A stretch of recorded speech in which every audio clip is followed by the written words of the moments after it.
Yo, what is going on, everybody? Welcome back to the channel. About to start my workout. And I wanted to make this quick video for you guys because I just recently got asked this question by one of my athletes, and we were going over it yesterday, and I figured it'd be a great video for you guys. So the topic of today's discussion is, how do I run 16 minutes in the 5K? Basically getting into the 16 minutes. You know, as myself, all throughout high school and finally in college, was able to break 17 minutes in the 5K. My current PR in the 5K is a 15:55. I've only ran the 15s once, and all last year I ran between 16:28 and I think 16:33, like the entire season. I think 5Ks last year I ran in between those times, which is crazy. So we were just talking about how, you know, you kind of get to that point and what are some of the key workouts that you can take away from running in the 16. So let's go over them. So obviously, if you're watching this video, you're already a well-established runner. You know, you're staying on top of your nutrition, you're running a lot of miles per week. Hopefully you're averaging about 40. That's what I would highly recommend. Because that's about what I averaged during my 16 minutes, but everyone is different. I averaged about 45 miles a week. Some weeks were a lot higher, some weeks were a lot lower for running in the 16s all last season. And some of the big workouts that you can do and that I recommend you doing are tempo runs, mile repeats, and 200-400 repeats.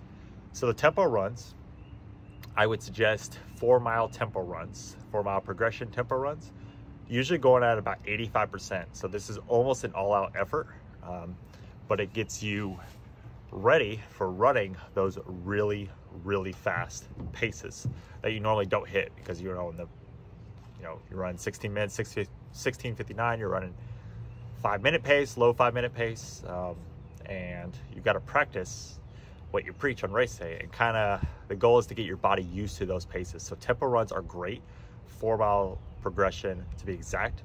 So how I would do a 4-mile progression run, start at about 6:15 pace and keep dropping it lower, and hopefully like the last mile and a half, maybe 2 miles if you're in good shape, would be, you know, in the 16-minute pace.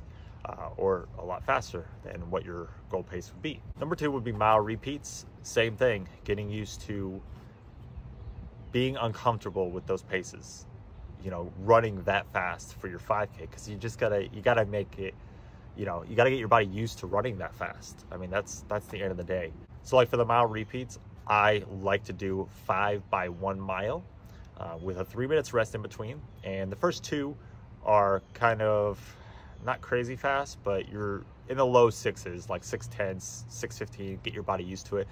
Then the last 3 really start hammering it, and hopefully again that last 2 will be faster, or what you're supposed to run in 5K pace. Very hard workout, especially once you get to that last one. The last one is kind of where it tests you. Same thing in the tempo run. It tests you, like, can I handle this pace? Because in that last one, if you can handle running that pace, that's a pretty good indicator that you're in some really good 5K shape. And the last tip, which I feel a lot of runners do not do. You need to focus on the shorter sprint things, the 200s, the 300s, the 400s, and take more of a priority in them. A lot of people will do these. You know, I remember in high school and college, we did them like once every 3 weeks or once a month, and we didn't really focus a whole workout around it. We would typically like add them on towards the end, but my high recommendation is you need to structure an entire workout around 400s, 300s, and 200s. You got, like I said, you got to get comfortable with being uncomfortable in the 5K, because the 5K, it's not like a marathon where you can kind of pace yourself. 5K, you can pace yourself, but it's all out from the gun. I mean, you are all out, giving life to that 3.1 miles, that 15 minutes. So how I would like to do it, there's a couple different workouts you can do. You can do like 12 by 400 with a minute's rest, but very fast paces, just going along, like getting faster and faster as you go along. but starting at a 5K effort on the first couple and just working your way down. Very tough workout. Another great one would be a 300, 200 workout. You can do, you know, let's say if you can do 8x300 with 8x200. Very intense workout. But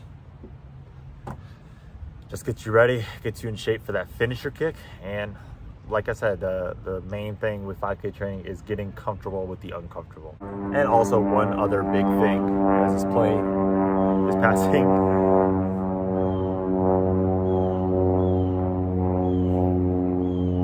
All right, I'm gonna talk through it, is lifting, strength training. You need to be in the gym. You need to be in the gym. I don't know how many times I can say this. You need to be in the gym lifting weights, runners. You just have to. There's so many benefits to it. Not only just getting faster, but preventing injury on top of it. So those are just a couple of my tips that I would suggest if you want to run in 16s for the 5K. These are the things that I followed last year, and I was able to run in the 16s consistently. So yeah, if you enjoyed this video and you want to hear more kind of talks about this, let me know, because, you know, as a runner, I've been running my whole life. I started running 23 minutes in the 5K. And I've just slowly been working my way down as the years go on. So I remember the first time I broke 20 minutes and I felt like I was on the top of the world. So yeah, if you want some more tips like this, just let me know in the comments down below. But anyway, guys, we'll get this workout done. I have mile repeats actually on deck. It's my first big workout of the training cycle. So I'm gonna get this done. So anyway, guys, I will see you on the next one.